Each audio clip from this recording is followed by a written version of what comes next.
The restaurant buzzed with the quiet hum of clinking glasses, soft music, and the subtle aroma of freshly baked bread. Sunlight poured through the tall windows, scattering golden reflections across the neatly laid white tablecloths. It was a normal weekday afternoon, but for Anna Muller, it felt like another test in a life already full of silent battles. She adjusted her apron, brushed her trembling hands on it, and forced a polite smile as she approached a table that would soon change everything.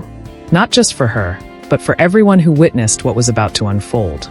If you believe that kindness, respect, and second chances can change lives, then please take a moment to like, comment, share, and subscribe to Kindness Thread, because stories like this remind us what it truly means to be human. Anna had been working double shifts for weeks at Lame Zone, an upscale restaurant where the wealthy came to flaunt their fortunes, and the servers tried to disappear into their uniforms. Her mother's hospital bills had been piling up, and her younger brother needed tuition fees she couldn't afford. She rarely complained, even when exhaustion blurred her vision, or when her feet burned from endless hours of service. She carried herself with quiet dignity, the kind that only people who've known real struggle possess. That afternoon, a group of businessmen entered, their confidence filling the room before they even sat down. Among them was Carl Schneider, a billionaire investor known for his ruthless deals and a tongue sharper than any blade.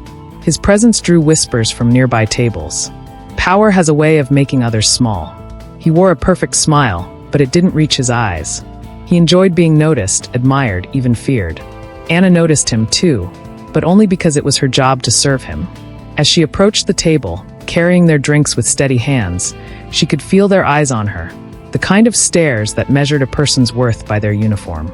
Carl leaned back in his chair, speaking in fluent German to his companions, assuming no one around him understood. His tone dripped with arrogance as he commented on the waitress's shaky hands and how clumsy poor people look when they try to act graceful.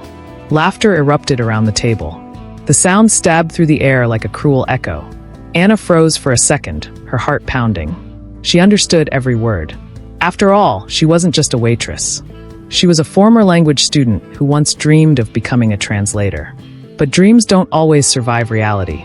After her father's death, she had to drop out of university and take whatever work she could find to support her family. She wanted to walk away. She wanted to pretend she hadn't heard it. But something inside her, a quiet, unbreakable strength, wouldn't let the moment pass. She sat down the drinks, gently, took a deep breath, and turned to Carl with calm eyes. Then, in flawless German, she replied, her tone steady, her words measured, and her voice carrying the quiet authority of someone who had nothing left to lose. She told him that respect doesn't come from wealth, and intelligence doesn't come from status. She reminded him that the language he used to belittle others was one she had once studied out of love, not to show off, but to connect with people. The laughter at the table died instantly. The room seemed to hold its breath. Carl's smirk faded. For the first time, he looked genuinely unsure of himself. His companions glanced at each other awkwardly, their confidence dissolving in silence.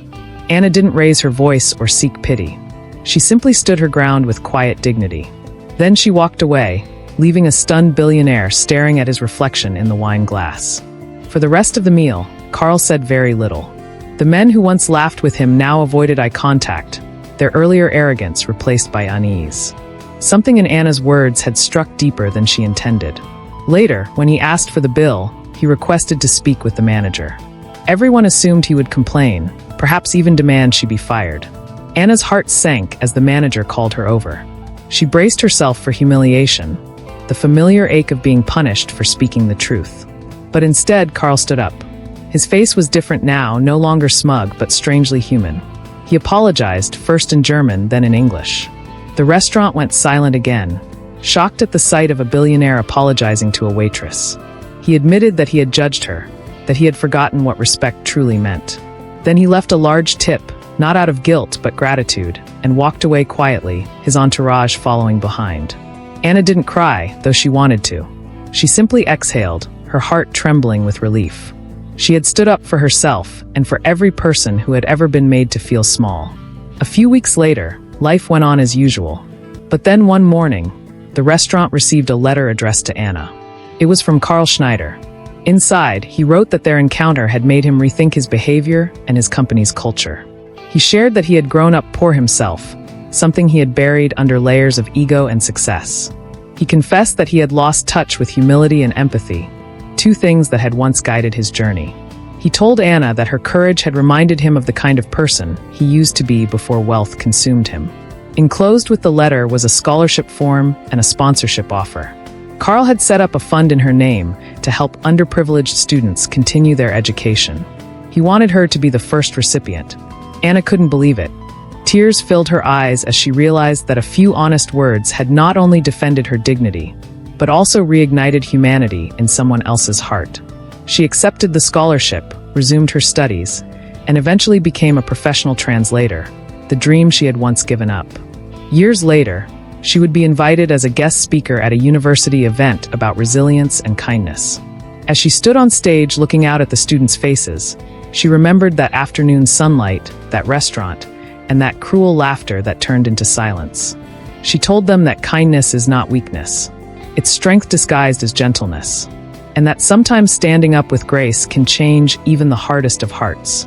If this story touched your heart and reminded you of the power of kindness, please take a moment to like, comment, share, and subscribe to Kindness Thread because the world needs more stories that heal and inspire. And before you leave, I have a small request. Comment below what you would have done if you were in Anna's place. Would you have stayed silent, or would you have spoken your truth like she did? As the sun dipped low outside the restaurant that day, casting warm light across the empty tables, Anna stayed back a little longer, cleaning up as always. But this time, something inside her had changed forever. She wasn't just a waitress anymore. She was proof that dignity can't be bought, that words can heal, and that even a single moment of courage can echo through another person's life like sunlight breaking through a storm. And somewhere in a tall glass building far away, a billionaire sat by the window, holding a letter with her name on it and whispering a quiet thank you to the girl who reminded him that wealth means nothing without heart. If you like this story, kindly thumbs up, and thanks for watching, and see you in the next video.